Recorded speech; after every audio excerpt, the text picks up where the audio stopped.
की कोई भी बदबू नहीं होनी चाहिए। प्रश्न, विकारों का अंश समाप्त करने के लिए कौन सा पुरुषार्थ करना है? उत्तर, निरंतर अंतर्मुखी रहने का पुरुषार्थ करो। अंतर्मुख अर्थात सेकंड में शरीर से डिटैच, इस दुनिया की सुध बुध बिल्कुल भूल जाए, एक सेकंड में ऊपर जाना और आना। इस अभ्यास से विकारों का अंश समाप्त हो जाएगा। कर्म करते करते बीच बीच में अंतर्मुखी हो जाओ,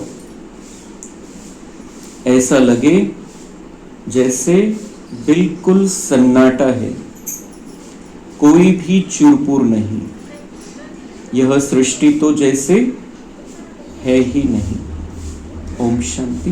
ओम शांति। यहाँ हर एक को बिठाया जाता है कि अशरीरी हो, बाप की याद में बैठो और साथ साथ यह जो सृष्टि चक्र है उसको भी याद करो। मनुष्य 84 के चक्र को समझते नहीं है, समझेंगे ही नहीं। जो 84 का चक्र लगाते हैं वही समझने आएंगे। तुमको यही याद करना चाहिए। इसको स्वदर्शन चक्र कहा जाता है, जिससे आसुरी ख्यालात खत्म हो जाएंगे। ऐसे नहीं कि कोई असुर बैठे हैं जिनका गला कट जाएगा। मनुष्य स्वदर्शन चक्र का भी अर्थ नहीं समझते हैं। तो बाबा कहते हैं स्वदर्शन चक्र, त्यांनी सुदर्शन चक्र दाखवलं आणि सुदर्शन चक्राच्या द्वारे असुरांचा संहार केला हे दाखवलेलं आहे। पण बाबा म्हणताय वो ऐसा नहीं है। ये संगम युग में तुमने जो किया है उसके यादगार में वो कहानी बनाई गई है। कोई असुर बैठे हैं और हिंसा के द्वारा कृष्ण या विष्णु उनको मार डालते हैं, ऐसा नहीं है।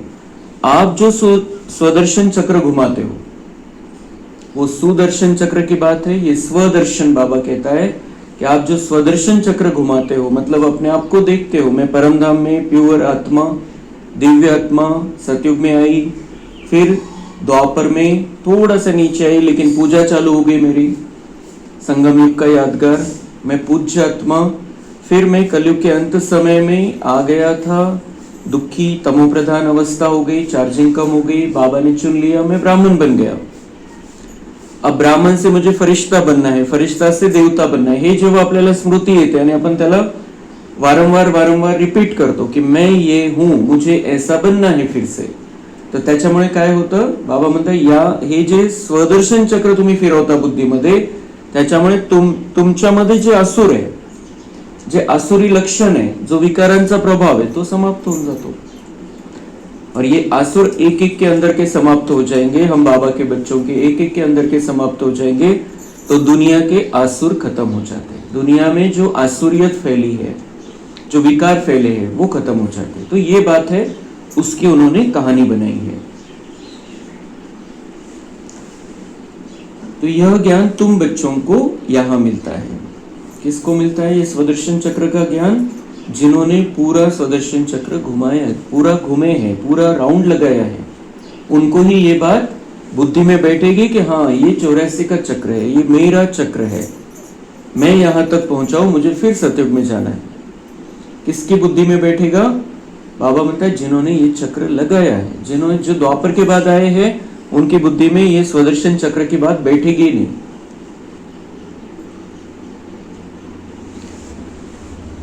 कमल फूल समान गृहस्थ व्यवहार में रहो, पवित्र बनो।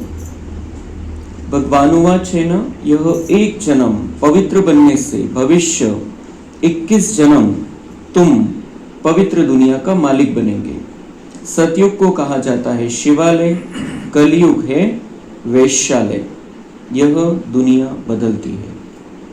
सतयुग था, शिवालय था, बाबा ने हमको इतना सुंदर बना कर दिया था, इतना सुंदर रहने लायक दुनिया दी थी, लेकिन वो और कैसी दुनिया थी वो आत्म अभिमानी जो बन गए थे उनकी दुनिया थी, तो पवित्र दुनिया थी, इसलिए वो शिवालय है। पवित्र दुनिया बाबा ने बनाई हुई, परम पावन, जो पतितों को पावन बनाने वाला है उसने बना कर दी थी। लेकिन देहभान में आए हम, सारी दुनिया अब देहभान वाली बन गई है, इसलिए ये दुनिया क्या है? वैश्यालय।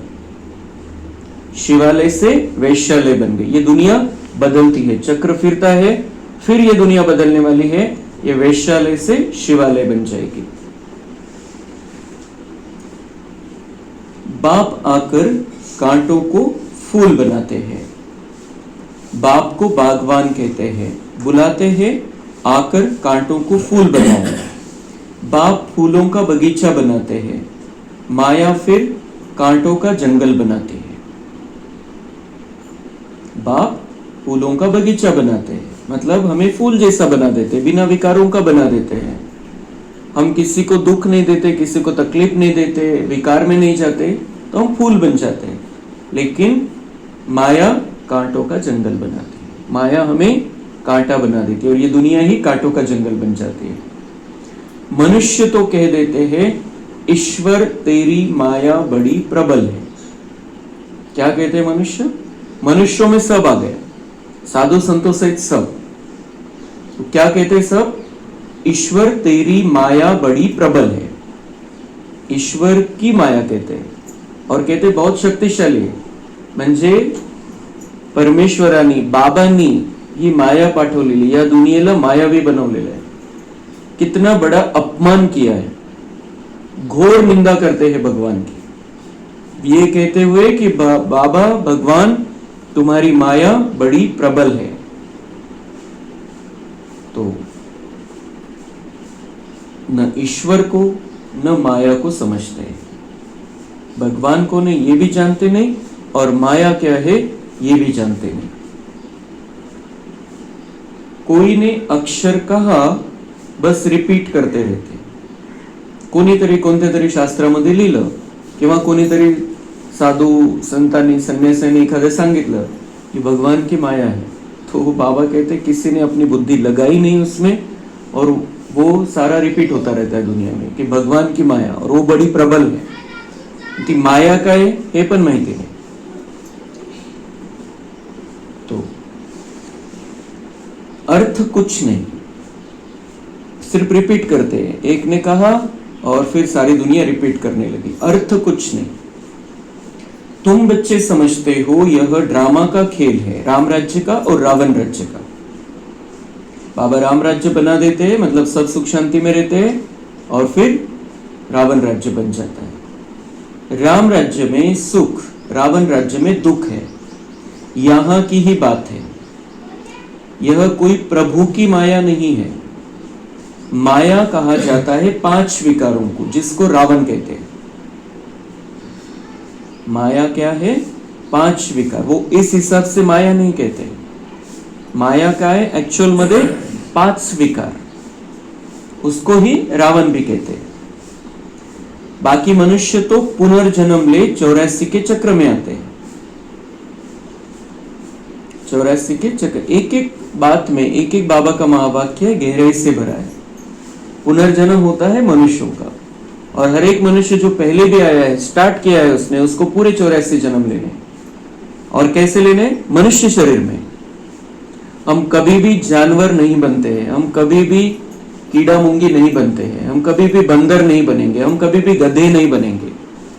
हम मनुष्य थे, मनुष्य है, मनुष्य ही रहेंगे। मनुष्य शरीर में ही हम आत्मा कार्य कर सकते हैं।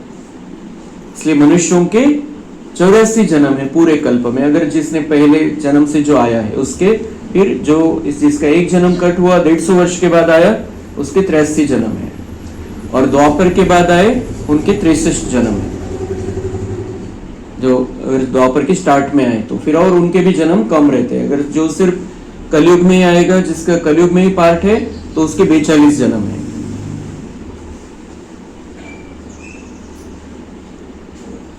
तो सतोगुणी से तमो प्रधान बनना है, ये होता रहता है। चार्जिंग आहे तर ती कमी होणार आहे, म्हणून बाबा म्हणते सतोगुणी से तमो प्रधान बनना है। इस समय सब विकार से पैदा होते हैं, इसलिए विकारी कहा जाता है. बाबा म्हणताय कोणता विकार असो किंवा नसो, जन्म कसा झालेला आहे, विकारामुळे झालेला आहे. म्हणून बाबा म्हणतात या दुनियेमध्ये सगळे विकारी. क्योंकि सतयुग और त्रेता युग में जन्म जो होते हैं वो पवित्र संकल्प के आधार से होते हैं. विकार का नामो निशान भी वहां पर नहीं है, वैसा जन्म वहां पर नहीं है, इसलिए कोई भी वहां पर विकारी है ही नहीं. म्हणजे जो पाया आहे जीवनाचा तोच विकार आहे आणि त्यामुळे सगळे विकारी. नाम भी है विशेष दुनिया, फिर वाइसलेस दुनिया अर्थात पुरानी दुनिया से नई कैसे बनती है, यह तो समझने की कॉमन बात है. ये कैसी है, विकारी दुनिया, और फिर बनती है निर्विकारी दुनिया. तो वो कैसे बनती है, बाबा हमें ज्ञान दे देकर पवित्र बना देता है, शुद्ध बना देता है, बुद्धि को स्वच्छ कर देता है, और फिर ये दुनिया निर्विकारी आत्माओं की दुनिया बन जाती है. हम वहां पर रहते हैं.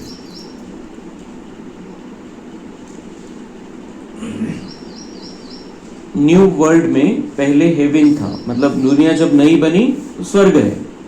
बच्चे जानते हैं स्वर्ग की स्थापना करने वाला परमपिता परमात्मा है, उसमें सुख घनेरे हुए हैं. स्वर्ग की स्थापना स्वयं भगवान करता है हर 5000 वर्ष के बाद. आणि 5000 वर्ष मग ही दुनिया चालते, एक्सपायरी येऊन जाते दुनियेची, राहण्यालायक राहत नाही ही दुनिया, आणि मग बाबा येऊन पुन्हा या दुनियेला स्वर्ग बनवतो. और वो बाबा कौन है, हमारा बाप है. हमारा बाप इस दुनिया को स्वर्ग बनाता है. और जो दुनिया बनती है नहीं उसमें सुख घनेरे, दुख का नामो निशान भी नहीं है.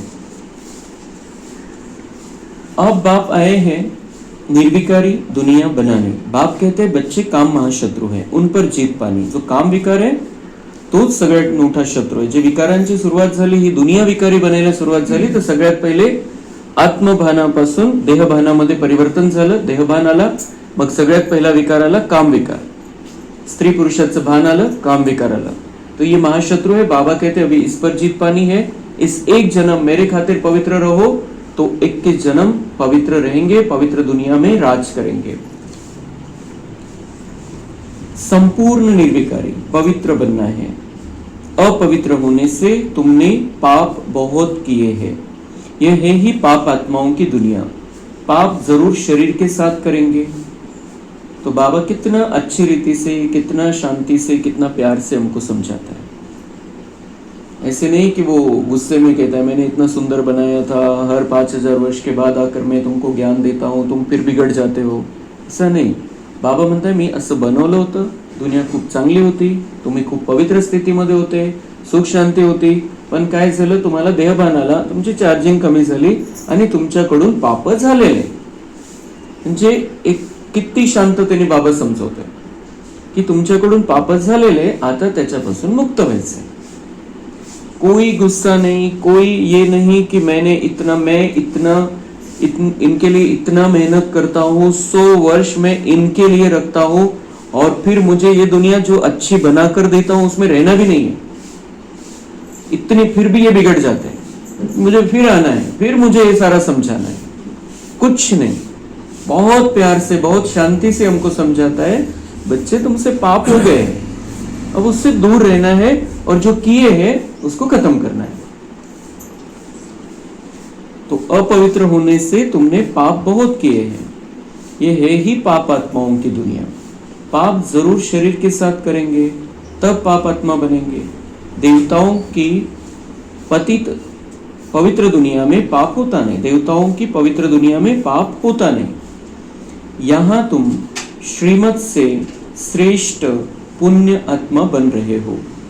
श्री श्री 108 की माला है, ऊपर में है फूल, उनको कहेंगे शिव, वह है निराकारी फूल. फिर साकार में मेल फीमेल है, उनकी माला बनी हुई है. 108 की माला है, उसका बहुत महत्व है भक्ति मार्ग में, आणि वरती फूल दाखवतात त्याच्यामध्ये. तो वो निराकार परमपिता परमात्मा का यादगार है. और जो साकार में रह के हम तैयार हुए हैं और साकार में इतना श्रेष्ठ बने हैं, तो उनमें मुख्य है 108, इसलिए वो 108 की माला बनाई है. तो 108 जो श्रेष्ठ पुण्य आत्मा बन जाते हैं उनका यादगार है, इसलिए वो माला का सिमरन चलता है. तो हमें भी माला का मन का बनना है. बाबा म्हणता है 108 की माला का मन का बनो, 16,108 की माला का मन का बनो, और आप इतना पुरुषार्थ करो की मैं उसमें भी लढिया लगा दो. ते तर एक प्रतीक म्हणून बनवलेले बाबा म्हणतात 108, 16,108.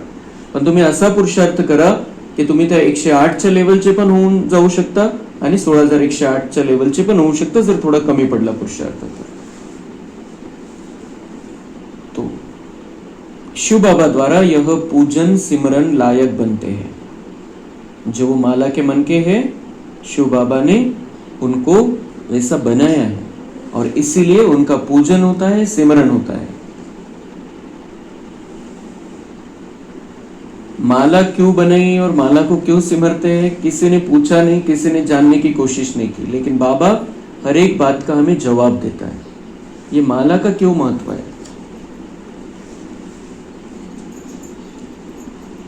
तुम बच्चे जानते हो बाबा हमको विजय माला का दाना बनाते हैं. हमें बना रहा है, हमारी यादगार चल रही है भक्ति में. हम विश्व पर विजय पा रहे हैं याद के बल से. याद से ही विकर्म विनाश होंगे, फिर तुम सतो प्रधान बन जाएंगे.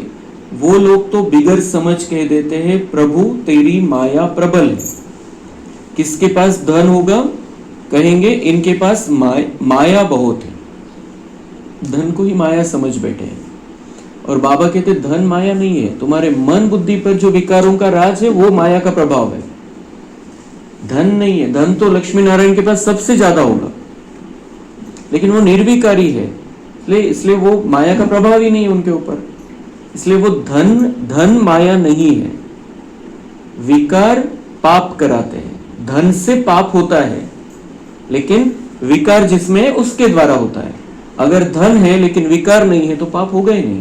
तो ऐसे लक्ष्मी नारायण इस दुनिया के सबसे बड़े साहूकार है. संपूर्ण 5,000 वर्ष में उनके जैसा साहूकार कोई नहीं, लेकिन उनके जैसा निर्विकारी भी कोई नहीं. तो धन को माया कैसे कह सकते हैं. तो किसी के पास धन होगा कहेंगे इनके पास माया बहुत है.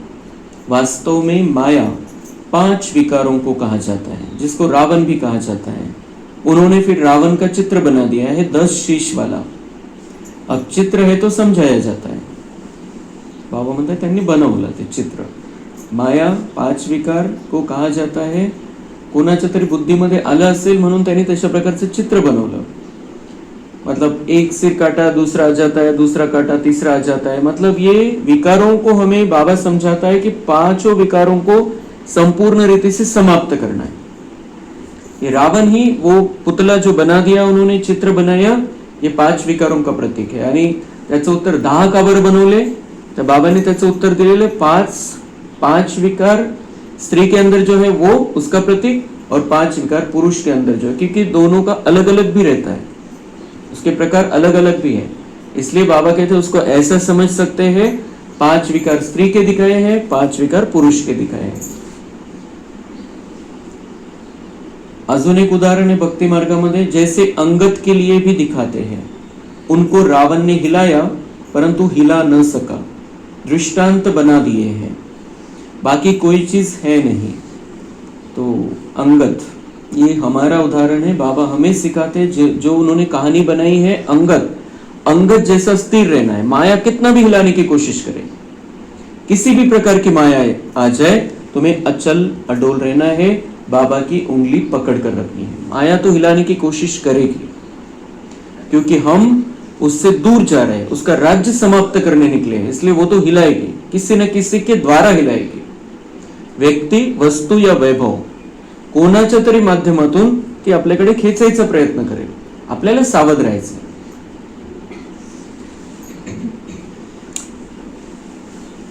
दृष्टांत बना दिए. बाप कहते हैं माया तुमको कितना भी हिलाए परंतु तुम स्थिर रहो. रावण, हनुमान, अंगद आदि यह सब दृष्टांत बना दिए. मतलब बाबा हमें ये सिखा रहा है कि श्री कृष्ण राधा का पार्ट है, लक्ष्मी नारायण का पार्ट है, राम सीता का पार्ट है, लेकिन उनके साथ राक्षसों का पार्ट ये कहानी बना दी. ये कहानियां बनाई हमको समझाने के लिए. जब श्री कृष्ण है तब कंस नहीं है, लेकिन हमको समझाने के लिए कहानी बनाई. मतलब यहाँ पर बाबा ये हमें समझा रहा है कि ये देवी देवता कितने दिव्य थे, उनके पैर पतित सृष्टि पर पड़ ही नहीं सकते हैं। जब इतनी दिव्य आत्माएं पृथ्वी पर है तब असुर रह ही नहीं सकते हैं, उनका प्रभाव ही इतना रहता है। लेकिन वो समझाने के लिए कि अभी इस समय हम एक तरफ तो बाबा के बन रहे हैं, देवत्व स्थापन कर रहे हैं, लेकिन दूसरी तरफ आसुरों से हमारा युद्ध चल रहा है, हमारे अंदर के भी बाहर के भी आसुरों से युद्ध चल रहा है और जीत हमारी होने वाली है। ये संगम युग का यादगार उन्होंने द्वापर के बाद लोगों मनुष्यों को समझाने के लिए कहानी बनाई। बहुत क्लियर होना चाहिए हमें ये बात। मतलब बाबा कोणते जेवढ्यांचे सगळ्यांचे पार्ट आहे, देवी देवतांचे पार्ट, त्याच्याविषयी क्लिअर करतोय। कोणाचा पार्ट नाहीये ते बाबा म्हणतच नाही।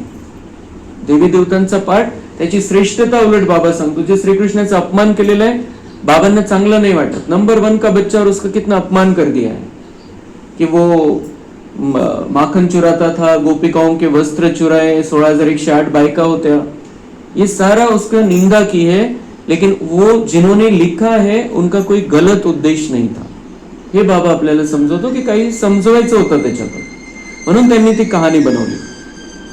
लेकिन उनका पार्ट बहुत ऊंचा है, बहुत श्रेष्ठ है, बहुत दिव्य आत्मा है वो, और उनके साथ में ये ऐसा निंदा वाली कहानियां जोड़ दी है। तो बाबा को अच्छा नहीं लगता है। बाबा बार बार हमें समझाता है कि उन्होंने ये दृष्टांत बनाए हैं, कहानियां हैं, लेकिन तुम्हें क्या करना है ये मैं सिखाता हूं, तुम उनके जैसे बन जाते हो, वो फिर से तैयार हो रहे हैं। तो रावण, हनुमान, अंगद आदि यह सब दृष्टांत बना दिए हैं जिनका अर्थ तुम बच्चे जानते हो। भ्रमरी का भी दृष्टांत है। भ्रमरी और ब्राह्मणी राशि मिलती है। तुम विष्टा के कीड़ों को ज्ञान योग की भू भू कर पतित से पावन बनाते हो। बाबा म्हणते भ्रमरी भुंगा तो काय करतो कि वो परिवर्तन लाता है, वो कीड़ा बना देता है। भ्रमरी जे गुनगुन करून वो विष्टा के कीड़े को भी वो बना देती है, तैयार कर देती है। तर तसं बाबा म्हणताय की तुम्ही भू भू करता ज्ञानाची आणि सगळ्यांना ब्राह्मण बनवण्याचा प्रयत्न चाललेला आहे, पुन्हा त्यांना देवता बनवण्याकडे तुम्ही घेऊन येत आहे। तर हा दृष्टांत तुमचा आहे की तुम्ही ज्ञान सांगताय सगळ्यांना हा रस्ता दाखवताय। तो तुम विष्टा के कीड़ों को ज्ञान योग की भू भू कर पतित से पावन बनाते हो। बाप को याद करो तो सतो प्रधान बन जाएंगे। कछुए का भी दृष्टांत है। इंद्रियों को समेटकर अंतर्मुख हो बैठ जाते हैं। कासव जो आहे चालतो आणि अचानक सगळे अंग समेटून घेतो आणि असा बनून जातो की जसं खूप मोठा दगड आहे, त्याच्यावरून ट्रक जरी गेली आणि काही जरी केलं त्याला तरी काहीच होत नाही। तो बाबा कहते ये तुम्हारा दृष्टांत है कि आप कर्म करते हो लेकिन एकदम से अपने अंग समेट लेते हो। जब जरूरत है तब आवाज में आते हो, नहीं तो तुरंत आवाज से परे। तो ऐसा हमें कछुए जैसा बनना है, ऐसा बन जाना है जो अंग समेट लेता है तो उस पर किसी बात का प्रभाव नहीं पड़ता। ऐसे हम भी आत्मिक स्थिति में आ जाए, अंतर्मुखी हो जाए, तो बाहर से कितनी भी कठिन परिस्थिति आ जाए, कितना भी प्रॉब्लम आ जाए, हम पर उसका प्रभाव नहीं पड़ेगा, असर नहीं आएगा हमारे पर, हम दुखी नहीं होंगे, परेशान नहीं होंगे। तो इसका मतलब परिस्थिति आएगी नहीं, ये नहीं है। लेकिन हमें बाबा सिखाता है परिस्थिति के समय क्या करना है। अंतर्मुखी हो जाओ, मुझे याद करो, मुझे बुला लो, अपनी शक्तियों को जागृत करो, बाहर मुक्ता में नहीं आओ उस समय। तो तुमको भी बाप कहते हैं भल कर्म करो फिर अंतर्मुख हो जाओ, जैसे कि यह सृष्टि है ही नहीं। कर्म करो, कर्म करने के लिए मना नहीं, और कर्म संन्यास हो भी नहीं सकता है, कोई भी नहीं कर सकता है, वो कहते ऐसे।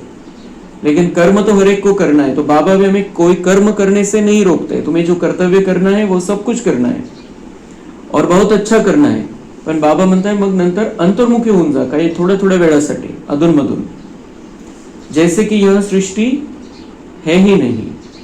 चूरपुर बंद हो जाती है, भक्ति मार्ग में बाहर मुखी बन पड़ते हैं। गीत गाना, ये करना, कितना हंगामा, कितना खर्चा होता है। और बाबा हमें क्या सिखाता है, कुछ करना नहीं है, अंदर अंतर्मुखी हो जाओ, मेरे साथ बैठ जाओ, मेरे से कनेक्शन जोड़ो, शक्ति प्राप्त कर लो, स्थिति को अच्छा बना लो। बाकी कोई कुछ करने की जरूरत नहीं है जो भक्ति में करते हैं। कितना हंगामा, कितना खर्चा होता है, कितने मेले लगते हैं, बाप कहते हैं ये सब छोड़ अंतर्मुखी हो जाओ, जैसे कि यह सृष्टि है नहीं। अपने को देखो, हम लायक बने हैं, कोई विकार तो नहीं सताता है। हम बाप को याद करते हैं। बाप जो विश्व का मालिक बनाते हैं, ऐसे बाप को दिन रात याद करना चाहिए। हम आत्मा है, हमारा वह बाप है, अंदर यह चलता रहे। हम अब नई दुनिया के फूल बन रहे हैं। तो अंदर क्या चलता रहे? हम आत्मा है, हमारा वह बाप है। हम आत्मा है, हमारा वह बाप है। मतलब हमने जो अगस्त महीने में अभ्यास करने का नक्की किया है वही, कि मैं आत्मा हूँ, बाबा का बच्चा हूँ। मैं आत्मा हूँ, बाबा का बच्चा हूँ। तो पक्का करते रहना है। बीच बीच में अपने आप को याद दिलाना है, मैं कौन हूँ, मैं किसका हूँ। और फिर अगर मैं आत्मा हूँ, बाबा का बच्चा हूँ, तो मुझे इस दुनिया को स्वर्ग बनाना है। जो बाबा का कार्य है वो मेरा कार्य है। नर्क बनाने में मुझे योगदान नहीं देना है। तो मुझे निर्विकारी रहना है। तो ये जो बाबा ने अभ्यास सिखाया आज, कि बीच बीच में अंतर्मुखी हो जाओ, जैसे कि सृष्टि है ही नहीं, बिल्कुल वो सारे संकल्प समेट लो। कल भी बाबा ने हमें बताया था, 1 सेकंड में आवाज में आना, 1 सेकंड में आवाज से परे चले जाना। तो कितना उसका प्रभाव होता है, हमें ये करके चेक करना चाहिए कि कैसा प्रभाव होता है। बाबा ने सांगितलं की अगर आप ऐसा करोगे तो विकार का अंश भी समाप्त हो जाएगा। बार बार यहां से डिटैच हो जाना, जैसे कि दुनिया है ही नहीं, मैं और बाबा, मैं बाबा के सामने हूं, बाबा से मुझ में किरणें आ रही है। बीच बीच में ये अभ्यास तो हम थोड़ा थोड़ा करके देखेंगे।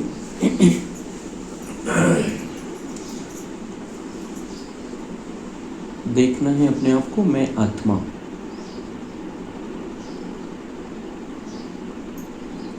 भ्रुकुटी की कुटिया से निकलकर सीधा ऊपर परम धाम में।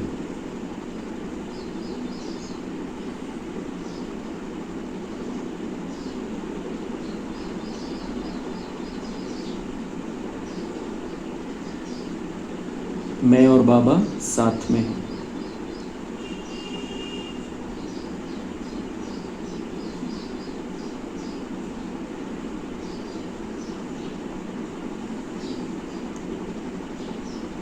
बाबा अपने सारे गुण और शक्तियां मुझ में भर रहे हैं।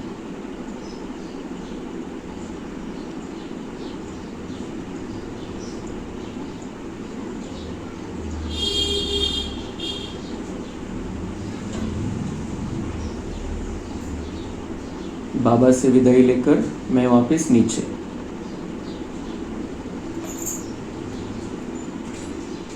भ्रुकुटी में विराजमान हो गई।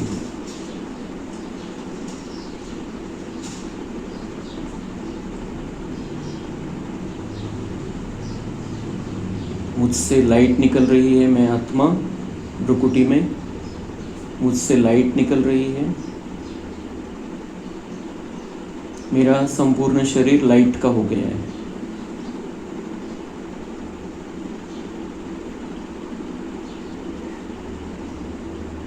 मैं इस हड्डी मांस के शरीर से निकल रही हूँ बाहर, लाइट का शरीर। भ्रुकुटी में मैं आत्मा, यहाँ से सूक्ष्म वतन में। ब्रह्मा बाबा फरिश्तों का बादशाह, उनके भ्रुकुटी में शिव बाबा विराजमान। मैं फरिश्ता बाप दादा के सामने।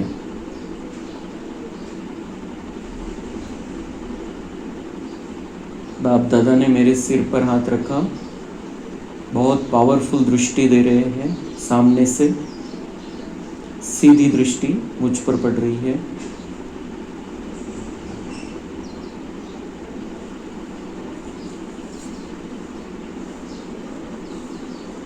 इस दृष्टि में प्यार है, शक्ति है, शांति है, सुख है। अनुभव करना है बाबा मुझे सुख दे रहे हैं, शांति दे रहे हैं, प्यार दे रहे हैं।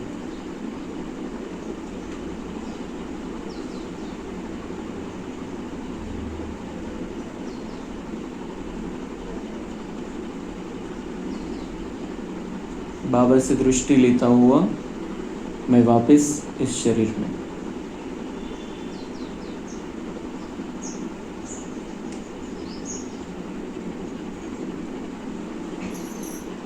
मैं आत्मा भ्रुकुटी में विराजमान, यहाँ से निकला सीधा परम धाम। बाबा से शक्ति ली, नीचे आ गया।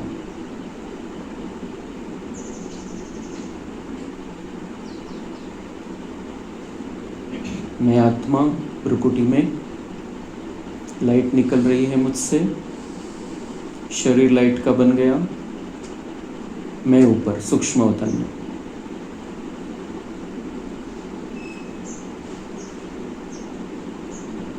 बाबा से दृष्टि ली, वापस नीचे। मैं आत्मा भ्रुकुटी में विराजमान,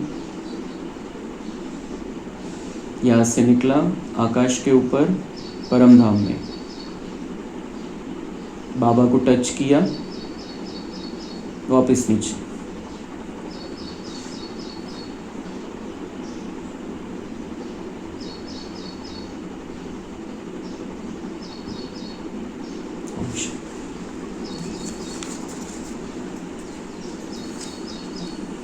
तो जितना हम प्रैक्टिस करते जाएंगे धीरे धीरे ये और भी पक्का होता जाएगा हमें। और वो जो शांति, वो डायरेक्ट जो ऊपर बाबा के पास शांति है, शक्ति है, प्यार है, उसका पूरा अधिकार हमें। बाबा ने कल ही बताया, सब जितना लेना है उतना ले लो मेरे से। जितना हम ये ऐसा अभ्यास करते हैं तो दुनिया का प्रभाव ऑटोमेटिक समाप्त हो जाता है, व्यर्थ चलना ही बंद हो जाता है।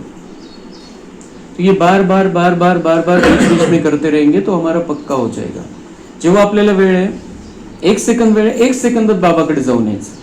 आपल्याकडे 10 मिनिट आहे, 10 मिनिट अपन असं जाने येण्याचा अभ्यास करू शकतो किंवा मग 10 मिनिट तिथं बसून राहू शकतो। वो धीरे धीरे होगा, जैसे हर एक का अपना प्रैक्टिस के हिसाब से।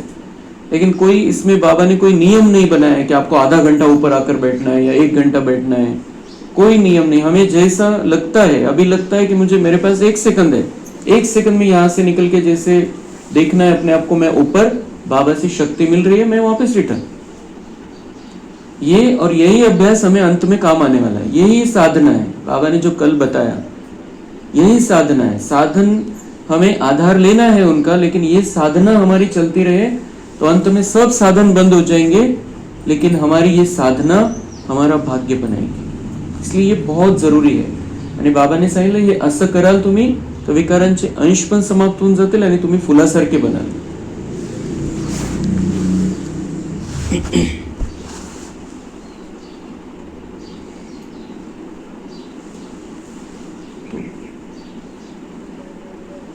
हम आत्मा है, हमारा वह बाप है, अंदर में ही चलता रहे। हम अब नई दुनिया के फूल बन रहे हैं। अक का या टागर का फूल नहीं बनना है। कैसा बनना है? फूलों का राजा बनना है, जैसे गुलाब। कांटों के बीच में रहते हुए खुशबू फैलानी है हमें।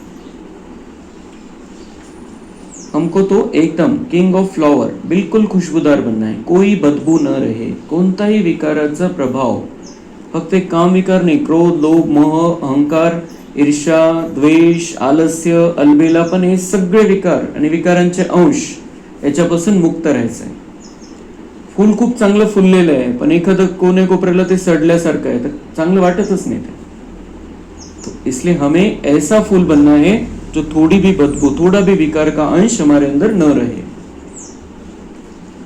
पूरे ख्यालात निकल जाने चाहिए, जो खराब ख्यालात है, बुरे ख्यालात है, वो निकल जाने चाहिए। माया के तूफान गिराने के लिए बहुत आएंगे, कर्मेंद्रियों से कोई विकर्म नहीं करना है, ऐसे ऐसे अपने को पक्का करना है। माया के तूफान आएंगे, गिराने के लिए बहुत तूफान आएंगे, संकल्प आएगा, पर बाबा म्हणते कर्मेंद्रियों से विकर्म नहीं करना है। तुरंत संकल्प आए उसको स्टॉप कर देना है। अगर गलत विचार आता है तुरंत उसको स्टॉप कर देना है, और वो स्टॉप करने की ये विधि है, तुरंत बाबा के पास चले जाना, तो वो ऑटोमेटिक समाप्त हो जाएंगे। अपने को पक्का करना है, ऐसा अपने को सुधारना है। कोई भी देहधारी को मुझे याद नहीं करना है। बाप कहते हैं अपने को आत्मा समझ, मुझे याद करो, शरीर निर्वाह अर्थ कर्म भी भल करो, उनसे भी टाइम निकाल सकते हो। भोजन खाने समय भी बाप की महिमा करते रहो।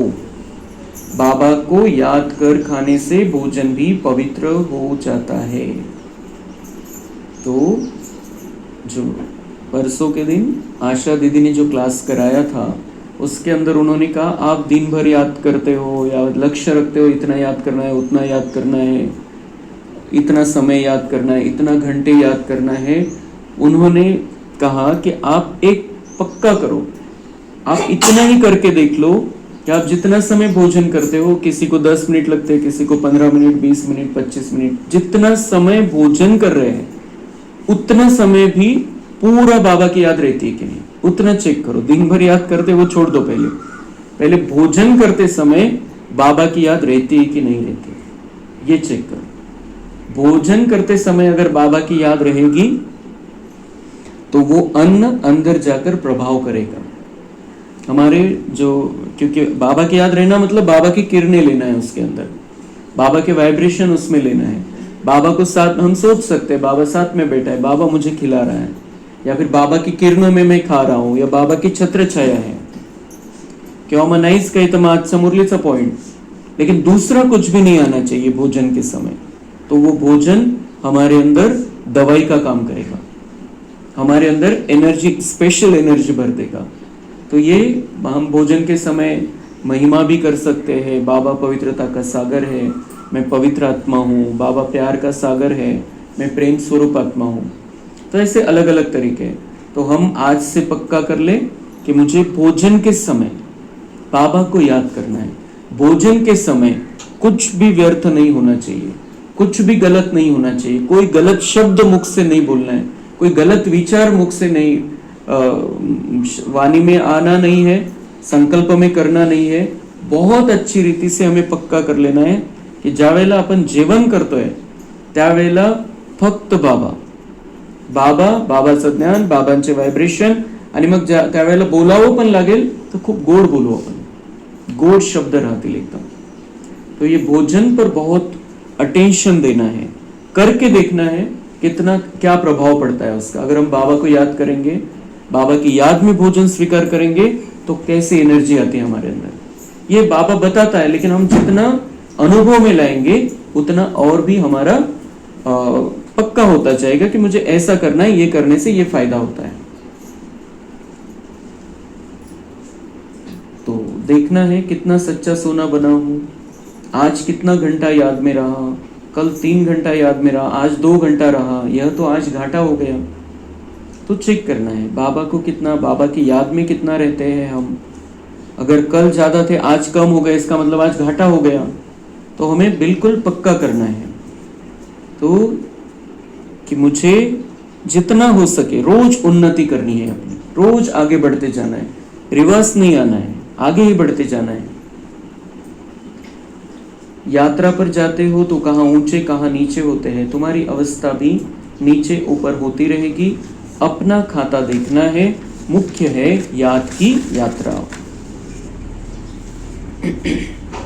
अच्छा, मीठे मीठे सिके लधे बच्चों प्रति माता पिता बाप दादा का याद, प्यार और गुड मॉर्निंग। रूहानी बाप की रूहानी बच्चों को नमस्ते। हम रूहानी बच्चों की रूहानी बाप दादा को याद, प्यार, गुड मॉर्निंग, नमस्ते। वाह बाबा वाह, शुक्रिया बाबा शुक्रिया। धारणा के लिए मुख्य सार है अविनाशी ज्ञान धन स्वयं में धारण कर फिर दान करना है। पढ़ाई से अपने आप को स्वयं ही राज तिलक देना है। जैसे बाप कल्याणकारी है वैसे कल्याणकारी बनना है। अविनाशी ज्ञान रत्न स्वयं में धारण करने हैं, वो धन से माला माल रहना है और फिर दान करना है, सबको देना है, सबको बांटते रहना है। अपने पास सिर्फ अपने पास नहीं रखना है लॉकर में। जितना हम बांटेंगे उतना बढ़ेगा, और जितना हम पढ़ाई अच्छी रीति से पढ़ेंगे ये अपने आप को राज तिलक देने जैसा है। अपने आप को राज तिलक देना है, अपने आप को राजा बनाना है, अपने आप को राज्य करने लायक बनाना है। कैसे होगा? पढ़ाई से। पढ़ाई के 4 विषय। और जैसे बाप कल्याणकारी है वैसे कल्याणकारी बनना है। बाबा जैसे दुनिया का कल्याण करने के लिए आया है, हम उसके बच्चे, उसके बेटे हैं, तो हमें भी ये सारे विश्व का कल्याण करना है। खाने पीने की पूरी पूरी परहेज रखनी है, कभी भी आंखें धोखा न दे, यह संभाल करनी है। मतलब जो बाबा ने नियम बताए हैं, बाबा की याद में बना हुआ ही स्वीकार करना है। ऐसे नहीं होना चाहिए कि इतना खा लो, आज खा लो तो क्या फरक पडने वाला है, ऐसा नाही। जे बाबा की जर लाचारी आहे, मजबुरी आहे, त्यावेळेसाठी बाबांनी परमिशन दिलेली आहे। पण ज्या वेळेला आपण शुद्ध भोजन घेऊ शकतोय त्यावेळेसाठी कुठल्याही प्रकारचं एक्सक्यूज नाही द्यायचं की हाँ ठीक है आज कर लिया, क्या फरक पड़ता है एक दिन से, कारण मग ते नियम तोडायची सवय होऊन जाते। म्हणून एक दिन भी नहीं, सिर्फ लाचारी हालत में भूखे मरने का समय आ गया है, ऐसे समय में बाबा ने परमिशन दी हुई है। अपने को सुधारना है, कर्मेंद्रियों से कोई भी विकर्म नहीं करना है। वरदान है, मनसा शक्ति के अनुभव द्वारा विशाल कार्य में सदा सहयोगी भव। प्रकृति को, तमोगुनी आत्माओं के वाइब्रेशन को परिवर्तन करना तथा खूने नाहक वायुमंडल वाइब्रेशन में स्वयं को सेफ रखना, अन्य आत्माओं को सहयोग देना, नई सृष्टि में नई रचना का योग बल से प्रारंभ करना, इन सब विशाल कार्यों के लिए मनसा शक्ति की आवश्यकता है। मनसा शक्ति द्वारा ही स्वयं की अंत सुहानी होगी। मनसा शक्ति अर्थात श्रेष्ठ संकल्प शक्ति, एक के साथ लाइन क्लियर। अभी इसके अनुभवी बनो, तब बेहद के कार्य में सहयोगी बन बेहद विश्व के राज्य अधिकारी बनेंगे। मनसा शक्ती वाढवायची। मनसा शक्ती म्हणजे बाबा म्हणताय संकल्प शक्ती, आणि संकल्प शक्ति पावरफुल म्हणजे एक के साथ लाइन क्लियर। बाबा के साथ लाइन क्लियर रहेगी, ऑटोमेटिक आत्मा शक्तिशाली बनेगी, मन में भी शक्ति आएगी, हमारे बुद्धि भी सशक्त बन जाएगी और संस्कार भी बहुत अच्छे बन जाएंगे। आणि त्याचा परिणाम काय होईल, त्याचे रिझल्ट काय होईल, बेहदचं जे कार्य आहे, बाबांचं जे मोठं कार्य आहे, त्या मोठं कार्य करण्याच्या लायक आपण बनू। कोणते कोणते कार्य है? प्रकृति को क्या करना है? प्रकृति को और तमोगुनी आत्माओं के वाइब्रेशन को परिवर्तन करना। प्रकृति को परिवर्तन करना है। ये विकारी तमोप्रधान प्रकृती बनली, निसर्ग वातावरण हे असं झालेलं आहे। आत्मे तमोगुनी झालेले म्हणजे विकारांचा प्रभाव आहे। ते जे वाइब्रेशन आहे, वातावरणामध्ये पसरलेले वाइब्रेशन, आत्म्यांचे जे वाइब्रेशन आहे अपवित्र, त्याला परिवर्तन करायचं आहे। और जो खूने नाहक जो वातावरण बनने वाला है, विनाकारण जी हिंसा होणार आहे आता पुढे चालून, त्याचं जे वायुमंडल बनणार आहे, त्या व्हायब्रेशन पासून स्वतःला सुरक्षित ठेवायचं, तर सेवा होईल। त्याच्यापासून सुरक्षित ठेवण्यासाठी, आत्म्यांचं निसर्गाचं वातावरण वाइब्रेशन बदलण्यासाठी तीसरा कर्तव्य अन्य आत्माओं को सहयोग देना। जो अन्य, क्योंकि वो बाबा से कनेक्ट नहीं है तो उनको हमें सहयोग देना पड़ेगा, वो सहयोग देना।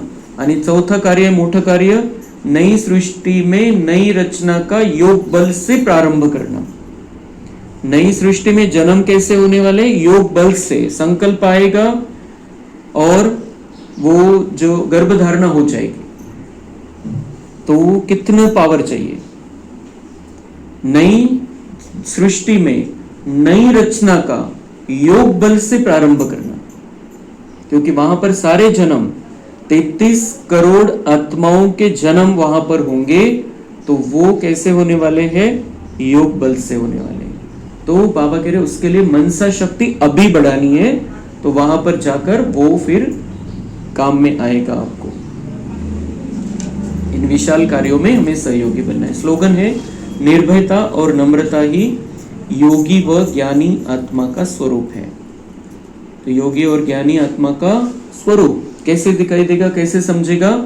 हम निर्भय भी है और नम्र भी है, साथ साथ। डर नहीं लगता है हमें किसी बात से, किसी का डर नहीं लगता है, निर्भय है, किसी परिस्थिति का डर नहीं लगता, किसी प्रॉब्लम का डर नहीं लगता। हम शक्तिशाली है और साथ साथ नम्र है, अहंकार नहीं है। ये योगी और ज्ञानी आत्मा का स्वरूप है। अव्यक्त इशारे, परमात्मा प्यार आनंद में झूला है, इस सुखदायी झूले में झूलते सदा परमात्मा प्यार में लवलीन रहो, तो कभी कोई परिस्थिति व माया की हलचल आ नहीं सकती। परमात्मा प्यार अखूट है, अटल है, इतना है जो सर्व को प्राप्त हो सकता है। लेकिन परमात्मा प्यार प्राप्त करने की विधि है न्यारा बनना। जितना न्यारा बनेंगे उतना परमात्मा प्यार का अधिकार प्राप्त होगा। मतलब किसी में फंसेंगे नहीं, न्यारे बनेंगे, अपने आप को आत्मिक स्थिति में रखेंगे, तो बाबा का प्यार हमें जितना चाहिए उतना हमें मिल सकता है, जितना चाहिए उतना हम ले सकते हैं। आज का गुण है दादी का, सच्ची दिल और उमंग उत्साह के पंखों से सदा उड़ने और उड़ाने वाली।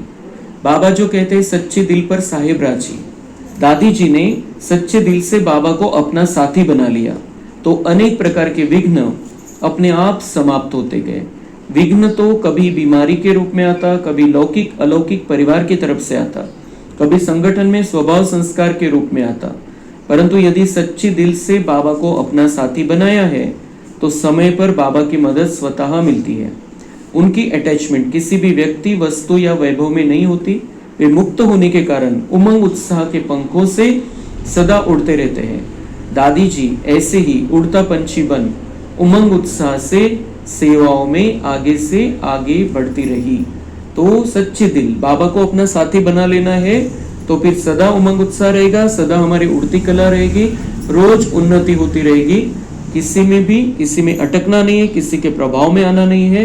एक बाबा को अपने साथी बना लेना है तो कोई भी समस्या हमें परेशान नहीं कर सकेगी और बाबा के साथ चलते हुए हम अपने आप को संपूर्ण बना लेंगे। आज का गुण है, सारे दिन संबंध संपर्क में, कर्म व्यवहार में आते स्मृति रहे, मैं मास्टर दुख हरता सुख करता हूँ। मैं हूँ, ये दूसरे किसी की कहानी नहीं है, मेरी कहानी है। मुझे दुख हरता और सुख करता बनना है। सर्वशक्तिवान शिव बाबा के समान मास्टर दुख हरता सुख करता बन अपने सुखमय स्वरूप स्थिति में स्थित होकर दुखी अशांत आत्माओं को सुख की किरणें, दिल की दुआएं देकर सुखी बनाने में मदद कर रही हूँ। दिन भर ये स्थिति रखनी है कि मैं शिव बाबा जैसी दुख हरता सुख करता बन गई हूँ। मेरी सुखमय स्वरूप की स्थिति में स्थित होकर मैं दुखी आत्माओं को सुख की किरणें और दिल की दुआएं देकर सुखी बनाने में मदद कर रही हूँ। सुख की किरणें बाबा से आ रही है और मैं दे रहा हूँ सबको, और दिल की दुआएं कि सबका कल्याण हो जाए, सबका भला हो जाए। किसी को भी देखते हैं, राह चलते किसी को भी देखते हैं, किसी की भी याद आती है, हमको दुआएं देनी है, सुख की किरणें उनको देनी है। अच्छा, ओम शांति। कम बोलो, धीरे बोलो।